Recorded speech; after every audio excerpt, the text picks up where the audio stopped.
নমস্কার বন্ধুরা, লক্ষ্মীর হেসেলে আরও একটি রান্নায় তোমাদেরকে স্বাগত।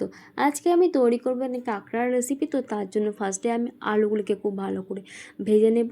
তারপর আলু ভাজতে ভাজতে আমি এদিকে করে নিচ্ছি মশলা। মশলাতে রয়েছে পেঁয়াজ, আদা, রসুন, কাঁচা লঙ্কা, একটা গোটা টমেটো, ভালো করে একটা মিহি পেস্ট করে নেব। এদিকে মশলা করতে করতে আমার আলুগুলোকেও ভাজা হয়ে গেছে, আমি আলুগুলোকে তুলে নিচ্ছি।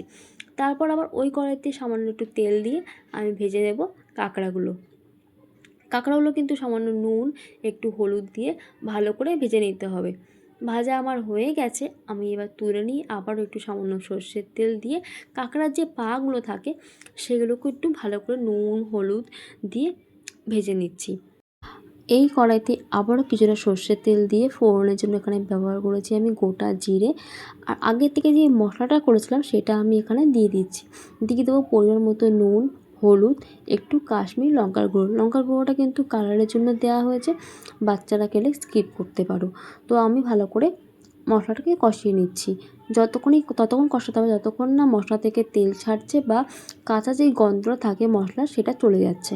আমার কিন্তু মশলাটা কষানো প্রায় হয়ে গেছে। আমি এবার দিয়ে দিচ্ছি এখানে আগের থেকে যে ভেজে রাখা আলু আর কাঁকড়াগুলো। এবার আলু আর কাঁকড়ার সাথে মশলাটাকে খুব ভালো করে কষিয়ে নিতে হবে। রান্না যত কষাবে তত কিন্তু রান্নার টেস্টটা বাড়বে। তো আমি কষিয়ে নিচ্ছি ভালো করে। কষানো আমার হয়ে গেছে, আমি এবার রান্নাতে দিয়ে দেবো সামান্য উষ্ণ গরম জল। রান্নাতে উষ্ণ গরম জল দিলে কিন্তু রান্নার টেস্টটা অনেক গুণ বাড়িয়ে দেয়। তো আমি আগের থেকেই জলটা উষ্ণ গরম করে রেখেছিলাম। এবার আমি ভালো করে জলের সাথে মশলাটাকে মিশিয়ে নিয়ে এবার কয়েক সেকেন্ড মতো ফুটিয়ে নেব। দেখো আমার কিন্তু রান্নাটা প্রায় কমপ্লিট হয়ে গেছে। আমি এবার স্বাদ মতো নুন টেস্ট করে নিয়ে সামান্য গরম মশলা উপর থেকে ছড়িয়ে দিয়ে ফ্লেভারের জন্য নামিয়ে নেব। তো তোমাদের আমার আজকে এই রেসিপিটি কেমন লাগলো অবশ্যই কমেন্ট করে জানাবে।